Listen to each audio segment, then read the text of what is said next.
Look at my view count today, 186866. It's a lot of 8 sixes. And I just wanted to point it out. I'm at this museum and there's this giant room and then an exit sign.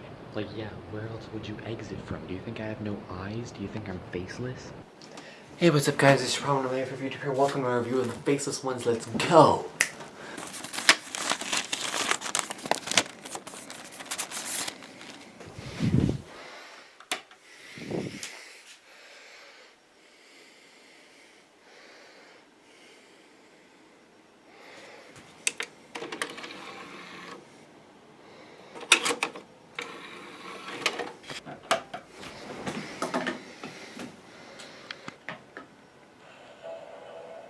Alright, another reconstruction. Let's see what we're in for today.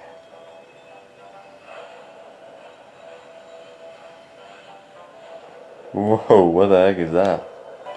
Well, this was a very quick introduction. It just quickly said who the writer and director were, and then who was playing the Dr. Jamie, Polly, and Ben, and then that's it.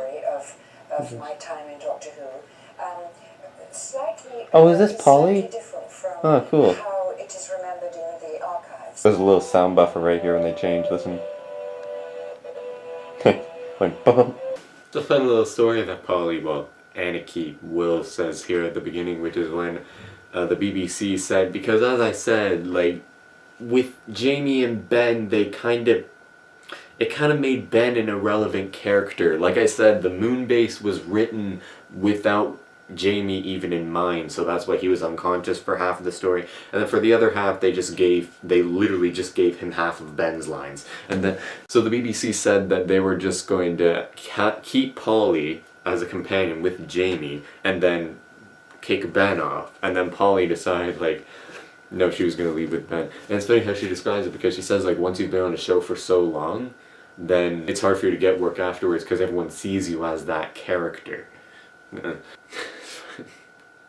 Polly mentions that it's like that in Coronation Street, which is a show that my mom likes to watch a lot. I'm not quite sure why I'm okay with watching the entirety of the Loose Cannon introduction. Normally I fast forward through all this. I guess because in the historicals I just found it kind of boring, because a lot of it was just a history lesson. It's just like, and then these guys declared war on these guys, and then a bunch of people died, and I'm just like, I don't care. But then, yeah, this one I kind of like. She's saying how, like, the 2005 episode, Rose, the first episode of the new series, me and my dad and stepmom were actually marathoning through all of Classic and New Doctor Who on my second channel, Carolou II, Careallo, space TAT, space 2ND. But apparently, Rose, the script was almost identical to the original script for this story, which was called The Big Store, but then it changed to The Chameleons, and then it changed to The Faceless Ones. And apparently the writer was told to write Ben and Polly out in episode 2, and then Anarchy Will describes it. And so they were written out when this plot device came in the episode 2. The episode 2, okay.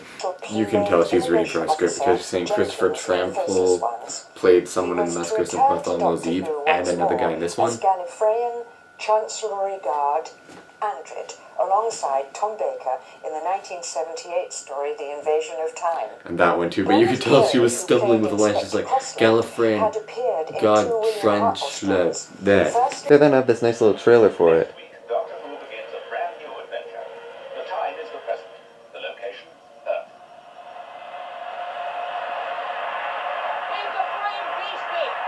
Hey, you!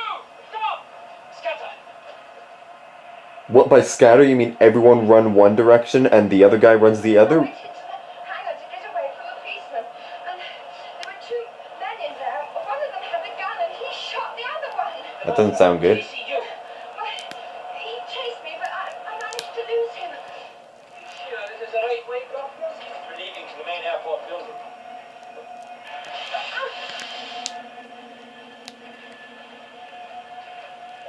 Well, Polly's dead. Nice knowing her. The TARDIS lands in the middle of the runway at Gatwick Airport in 1966. The Doctor, Jamie, Ben and Polly soon uncover a plot involving the mysterious Chameleon Tours airline, the kidnapping of young travellers, and a race of aliens. The Faceless Ones. She seems pretty into it, that's cool. Episode 1. The TARDIS lands on the runway at What is this? Gatwick Airport. The Doctor and his companions are forced to flee for cover as an aircraft approaches. Okay. They scatter to avoid the airport police. Yeah, I saw Polly that. hides inside a hangar marked Chameleon Tours. Inside, she witnesses the shooting of a man by somebody wearing a pilot's uniform. The pilot goes into an adjoining office room, and using a surveillance monitor, he sees Polly examining the dead body. Alright. He chases Polly from the hangar, but she manages to elude him.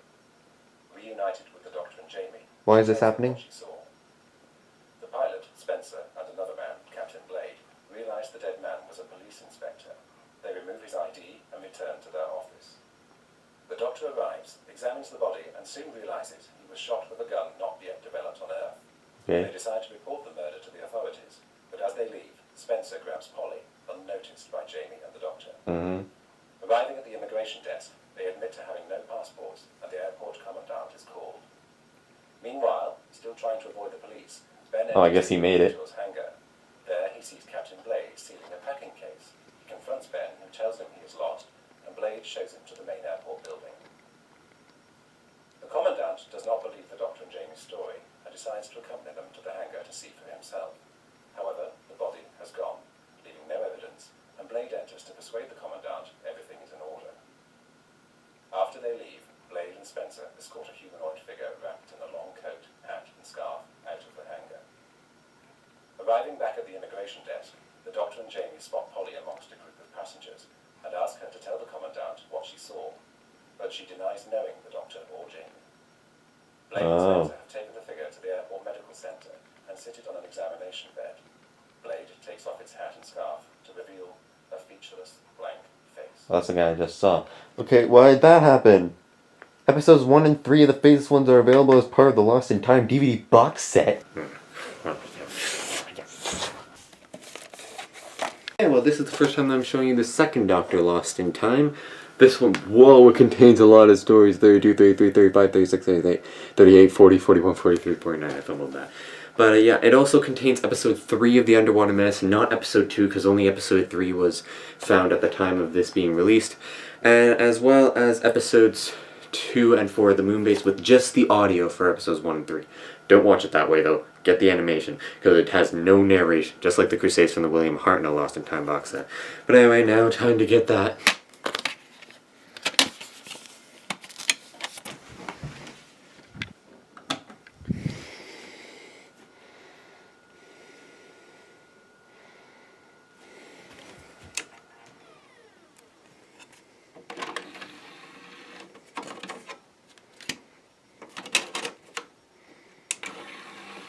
Doctor Who Lost in Time. But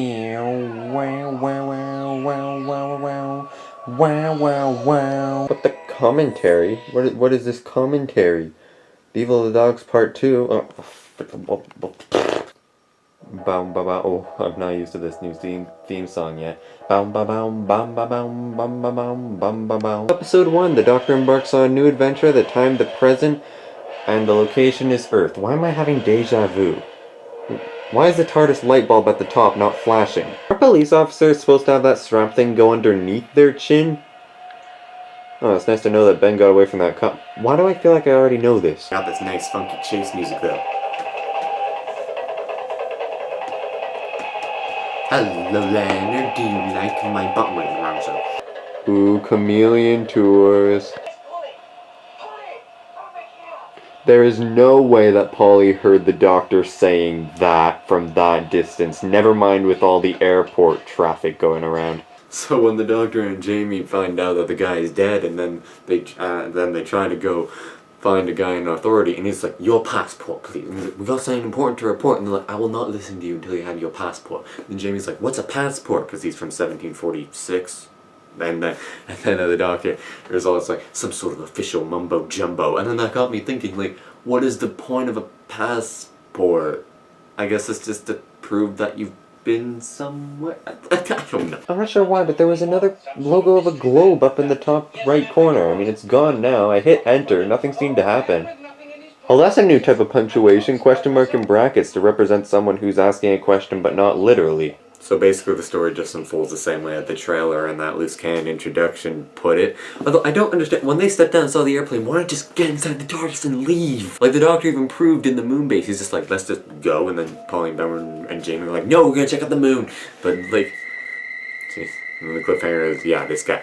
This random dude who's apparently struggling to breathe according to the subtitles, but I couldn't hear anything. It's a classic, no one believes the Doctor, or Jamie, or Ben, or Polly that's been happening in the Microterra and the moon base too. I don't quite get they said that the Doctor and Jamie were worried about Polly, so they were going to do something to stop them worrying. At first I thought, like, you know, maybe mind control or memory wipe, but no, they make a clone of Polly, but make it so that her name isn't even Polly and that she doesn't even recognize the Doctor and Jamie. How is that going to make them stop worrying about Polly? Switching up the discs.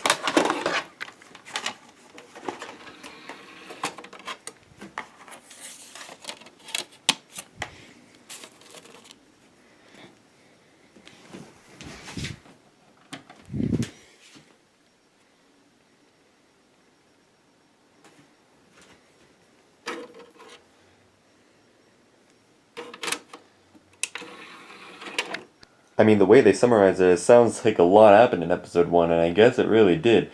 Okay, moving on to episode 2, shall we? And... But what the heck? Yes, a lot of stuff happened in this one, including now they changed the sound to the theme song as well. So the Doctor and Jamie just book it, and they put newspapers over their faces to disguise as classic, but maybe not when this aired. But why do they lower them whenever the policemen leave? I mean, I know it's to show the viewers who they are, but can't they just communicate, like, right beside each other, whispering through the newspapers? Other than, I guess, the Doctor was supersonic whispering that Polly could hear on the other side of the airport. You know, they can't rely on that. Starting right here, this was a commercial for the loose cannon version of the Faceless Ones. It's funny because, like, you said you seen the man who did it, and Polly's like, I didn't see anything. When you're watching that as a commercial for the first time, you'd think that's because that Polly's eyelids are fused shut. Well, what is this place? It's a machine that takes your photograph. A photograph? Good job keeping quiet, Jamie. The Doctor's all, like, trying, he's about to be arrested, and he's like, just listen to me for 1 minute, and they're like, not for 1 second.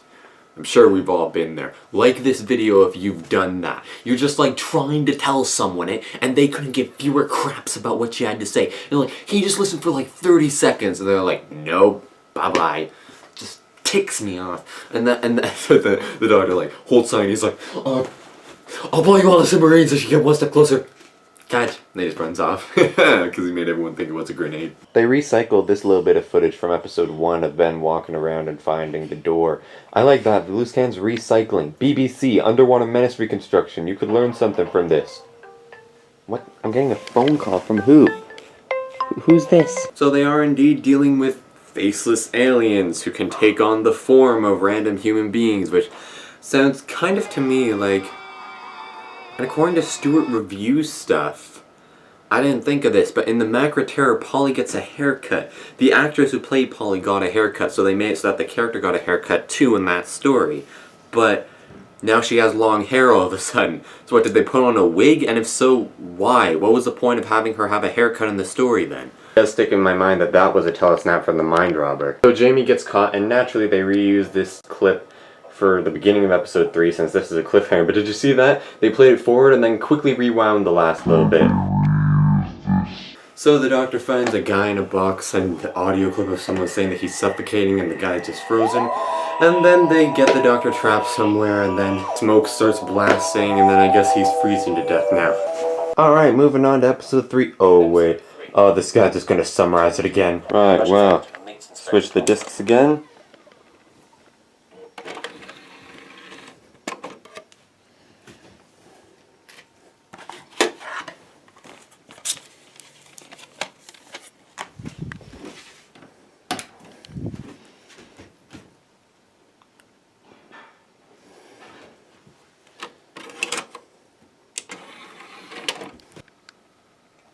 Diddling, diddling, diddling, diddling, diddling, diddling, diddling, diddling.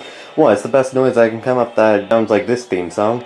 Although frankly, I would much rather freeze to death than boil to death. I'm not sure if I said that before, but when you boil to death, you just get hotter and hotter till you die. When you freeze to death, there's a brief moment where you feel nice and warm inside, and then you just feel sleepy, and then you just feel tired and go to sleep, and then you die in your sleep. So, it's a better experience, sort of. I mean, it's not a good experience, don't get me wrong. But the Doctor turns out to be faking it because he's a Time Lord and haha, he doesn't get cold that easily and they Dad knocks out a guy and then runs. They don't get this platform because all that was behind it was a couple of windows and a door. Though maybe the doctor could have made it through the door, but why couldn't they have just locked the door? Maybe the doctor would have smashed the windows. But anyway. Doctor, I think you ought to produce some evidence to support all this. Evidence? What about this pen? There's that punctuation again, the question mark in brackets to represent a question that's not literally a question. Although I don't quite get the meaning of the question mark in the brackets that time, because the question is, do you call that evidence? It would have made more sense if the doctor was just like, what about this pen? Does this not count as evidence? That would have made more sense. So the doctor and Jamie gained the temporal trust of the airport and they're allowed to explore for 12 hours. So they go back to the room where the doctor was frozen, but they find that nothing's there. But Jamie just said, we still haven't found out what happened to Ben and Polly, what do you think's happened to them? But the subtitle said that they said, where do you think Ben and Polly are? Well, I mean, it's basically the same question, but, So the inspector finds out that the doctor and Jamie has been telling the truth the whole time. Oh, and Ben's been captured, by the way. But, so he finds the aliens on the airplane and they strap him down and then they twist a dial and then all of a sudden everyone on the plane, except for them, vanishes. Being the cliffhanger for episode 3. Time to switch the discs again. Okay, there we go. I was wondering why isn't it getting it. What is that paper anyway?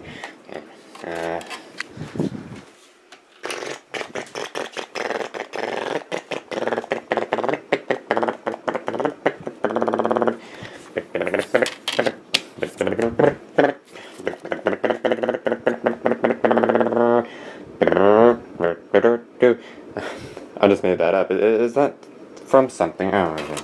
And back in we go. The summary of episode 3 is playing, seeing what the paper was. It appears to be us buying it because there's an actual name on here.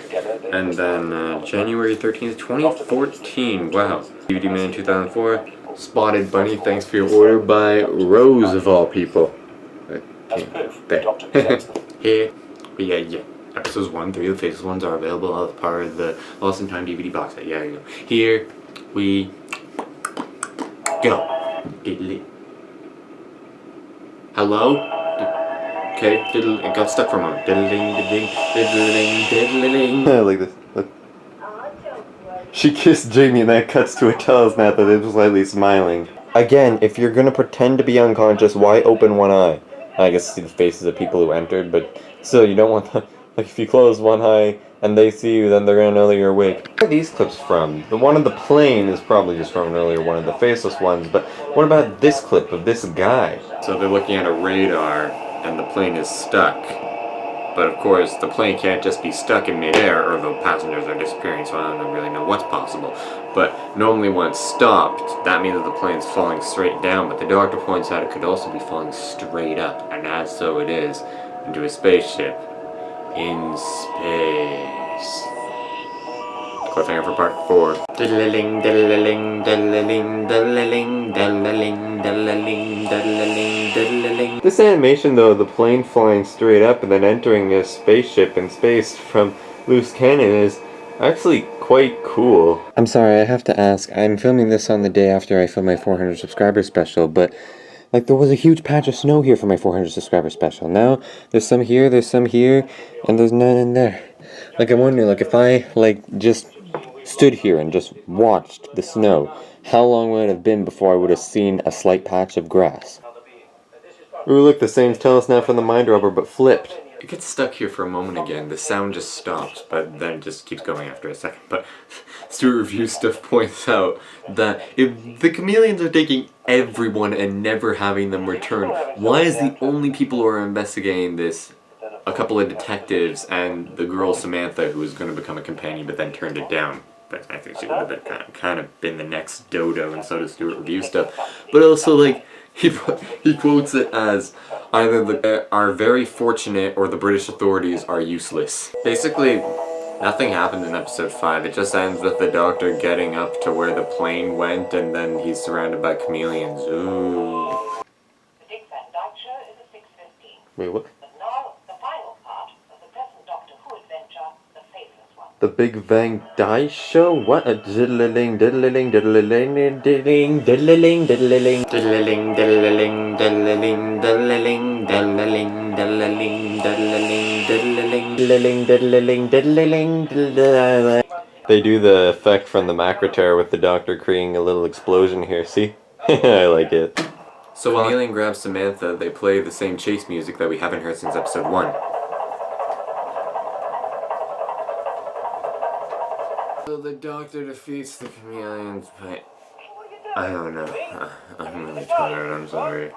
Polly and Ben come back for a cameo to say goodbye. It turns out this is, well, I'm not really sure how many days have passed since episode 1 started, but they landed in the same day that the War Machines ended. So supposedly the Doctor was still doing the War Machines over while the second Doctor was doing this. Could have had a multi-Doctor story if they landed just a few miles that way.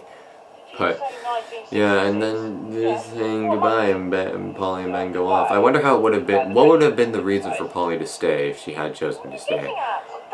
Anyway, That means it's as if we've never been away. what was the point of that? It's as if we've never been away.